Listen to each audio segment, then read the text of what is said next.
Mustafa Bilal. I'm a specialist in the U.S. Army, and I decided to start practicing Islam around 4 years ago. My name is Dawood Salam, and I came to Islam in 1975 at the age of 18. I retired from the U.S. Army in 2002 at Fort Carson, and now I'm taking care of my garden. Desert Storm, August 1990, it's a long time ago. I was stationed at Fort Bragg, North Carolina. And it did bother me somewhat that that we, the United States, were potentially going to go to war against Iraq, a Muslim country. I do recall that, being troubled by that. Many soldiers were deployed to Kuwait, Saudi Arabia, and eventually Iraq. تم إرسال مصطفى كجندي في السلك الطبي إلى شرقي أفغانستان في محافظة نانجهار في العام 2008. One of my brothers is a Baptist Christian, and my other brothers and sisters consider themselves Muslim. I was born in 1957 in Miller, Georgia, Macon, Georgia. My parents, George Eason, my mother, Pearlie Eason. They were 11 parents, and I had 8 brothers and sisters. My parents divorced when I was 3, and I lived with my mother in California up until I was 13. Then I went to go live with my father. My father was a very strict Muslim. It was like a 180-degree turnaround from living with my mother. My mother wasn't really strict in her faith, so it was kind of easy to just go along with society and the culture of America, living under her household. When I went to go live with my father, it was like he was really strict. He made me read the Quran every morning. He made me pray when I was younger, and he made sure that I stayed away from all the parties and whatnot of my teenage life in America. This was a part of my life. You have to understand. You have to put it in the context of the times. There was the middle of the 70s, and the area of the United States that I was living in, the South. And there's a lot of history. If you don't know the history, that's when the races, blacks and white, was separated. And there was a lot of discrimination going on.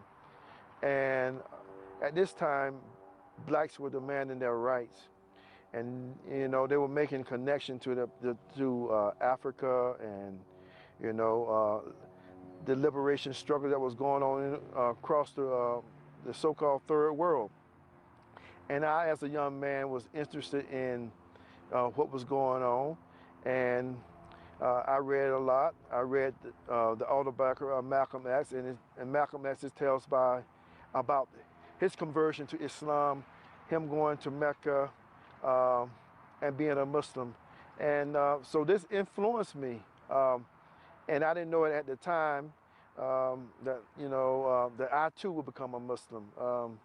And I think just reading his autobiography, his story, had a great, profound influence on my life. To be honest, when I was younger, I really didn't consider myself Muslim. I was just going through the formalities of what my parents wanted me to do. I was living a very purposeless lifestyle, just going to school, partying, hanging out, chasing behind the fast women, all that fun stuff. And just sitting at home alone at night, not knowing, what my life was meant for. I started to read the Quran, and in my search for the truth, I found that Islam was indeed the truth for me. So my family, I think they were more concerned for me. إحنا اللي بنختار نتحرك فين وإمتى. لما بنلاقي اللي يحركنا. So they really didn't embrace the idea of me becoming a Muslim. But later on, after they saw my commitment and my dedication, and they understood that this was how Islam had changed my life, because I was a troubled teenager. I was 18 years old when I became a Muslim. Up in that time, I was pretty wild, I would say, but my family saw that Islam changed me from being wild to a respectable young man. My brothers and sisters, I don't think they're as strict in their faith as they would like to be. I think that the cultural influence is getting the best of them. My sister, she tends to dress according to American cultural standards and not American standards, and so does their children. I was concerned when I became a Muslim because my father, I recall, he thought it was a sign of, especially when I changed my name, that I was rejecting him. So he wasn't too thrilled about that because my family name is Eason. But when I became Muslim, I took on the name Salam because of the meaning, the attributes of that, meaning peace. Also, it was a rejection of what I considered a slave name that had been given to my foreparents from their slave masters. So I rejected that, and I took on a name that I thought were more suitable and more in line to who I was. So there was some pushback from my family, because, like I said, my father thought I was rejecting him, but in which I really wasn't. I was just rejecting some of the ideas that I no longer could agree with. I became a Muslim in 1975, out of high school. Worked several jobs, was making some progress, lost a job, and then I turned, as many people, do. The military was available, and I turned to the military. I joined the military in 1982. When I decided to accept Islam, within 2 weeks, I called my brothers and sisters and parents.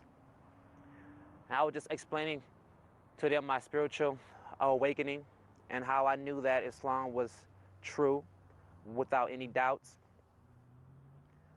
And I started to just explain to them my spiritual awakening and that how Islam should be their lifestyle choice as well. My sisters, they kind of was like, okay, thanks for sharing, Mustafa. My brother was like, you know what, I'm Baptist and that's how it's going to be.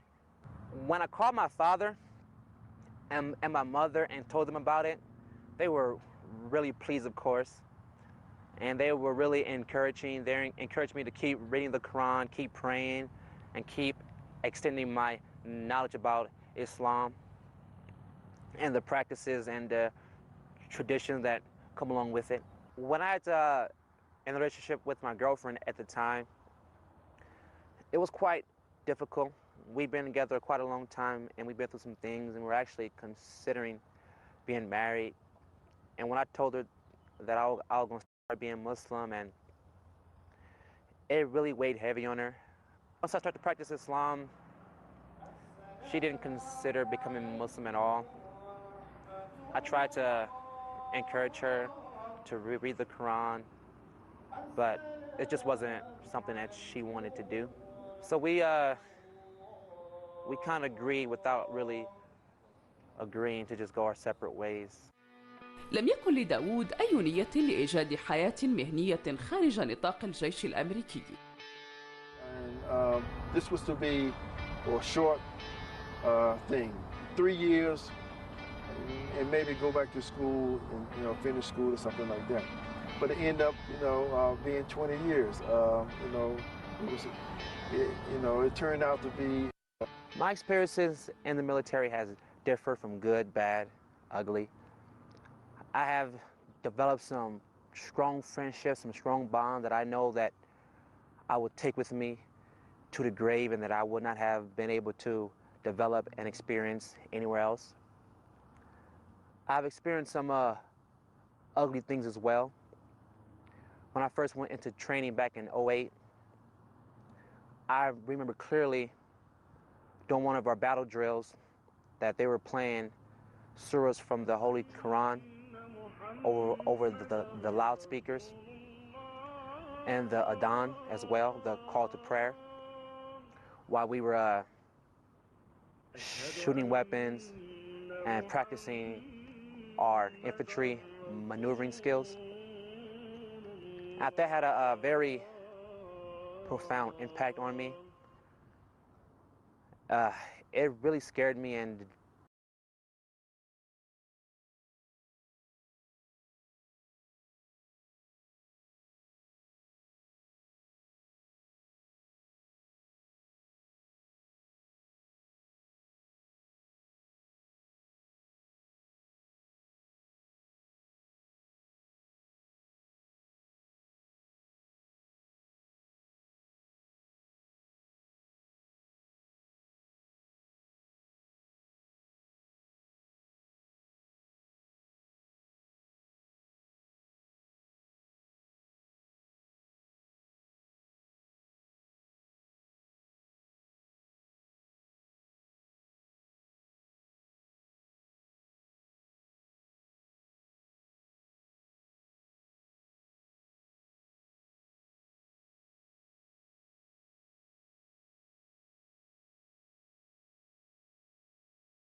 مختلفا عندما انضم داوود إلى الجيش، فلم يكن هنالك قلق كونه مسلما في الجيش.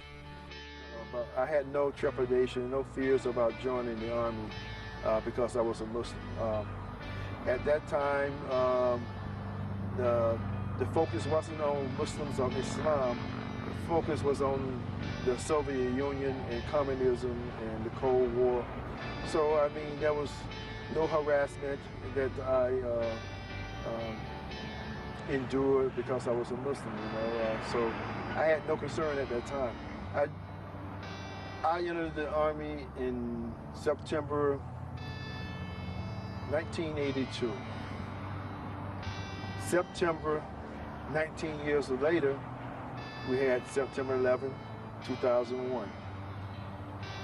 And things changed for many people. But for me, I really didn't see the change because I was within the last year of my military service. And at that time, I had rose to the rank of Master Sergeant, and I had special duty towards the end, the last year of my military service. So I really wasn't in an everyday unit per se. I was doing special duties. So my interaction and with fellow soldiers were really limited. And I had received this assignment before September 11, 2001. And so things really didn't change for me as an individual. I did my job. I just finished my time and I retired in September 2002. I really wasn't aware of the problems that many Muslims faced while after 9/11, who were in the military in 2001. You know, but I can imagine, you know, with the atmosphere, the tension that was going on. I can imagine that some Muslims may have faced some trying times being in the military, just by them being Muslim, being associated with the events that had happened, even though they themselves didn't have anything to do with that. I just can imagine, you know, with just knowing the history of the United States, of the American people, you know, I just can't imagine it's probably difficult for many of them. But for me, I go back to, I personally didn't really face anything because my, maybe because my interaction was limited, and maybe because of who I was. I really don't know what to.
And blatant disrespect for my spirituality. يمضي كلا الرجلين في حياتهما، فداود عنصر فعال في المجتمع، وإيمان مصطفى جلب له السلام والفهم والتسامح. And when I retired, I wanted to continue to serve. So I found a way to serve. I completed my undergraduate studies and my master's degree studies and graduate studies. I have a master's degree in social work, and I'm a school social worker at this time. And I just like to keep busy with my family. I'm the father of 4, and I have a wife, my beautiful wife, Cynthia. We've been married for 29 years. I just try to stay active in the Muslim community. I've been past president of the Islamic Society here in Colorado Springs. And so I'm quite active I attend the mosque normally every day, at least once or twice a day. So I am on the board of directors of the court-appointed special advocate, CASA, which advocate for children who are in the court system due to abuse by their family members. And I'm on the board of directors of that, and I have been for the last 3 years. And also I have tried to reach out and work with the member of the Christian and the Jewish community, and that's why I'm working in the community garden. I consider myself malcontent, not at the beginning of my career in the military, but towards the midpoint, when I really got caught up in dealing with the issues I was facing with being Muslim in the military, deployment stress, and just life in general. I think it all just compiled to a state of just unhappiness with me being in the service at that point in time. But I don't consider myself malcontent anymore at all. Nah, I'm actually quite happy to be part of the military. I've been blessed to do a lot more studying and increasing my knowledge and my patience. And I've really been able recently to rid my heart of the resentment and the anger and the frustration and placing blame. And I was really able to heal recently. I think this is we're at a crucial time here in the United States. I think many of the non-Muslims in this country really do not understand who the Muslims are and what Islam is. You know, so if a poll was taken today, the majority of the non-Muslim in this country probably have a negative idea about Muslims because they don't really know they're Muslim, and we as Muslims have to take some responsibility for that because many of us we don't share who we are with our neighbors, and I think if we did a better job of that, they will come to our non-Muslim neighbors will come to know that in general we're just like they are. You know, we're just like them. So there'll be less tension between the communities once we get to know each other. And what I would like to know my Muslim brothers and sisters in Algeria and throughout the Muslim world to know is that the Muslims in America, we are serious about our Islam. We are thankful to Allah that Islam has come to us, and we wouldn't trade it for any other system. Islam, we believe, is the best, and there's no need to apologize for that. And that's what I believe, and that's what I think many Muslims in this country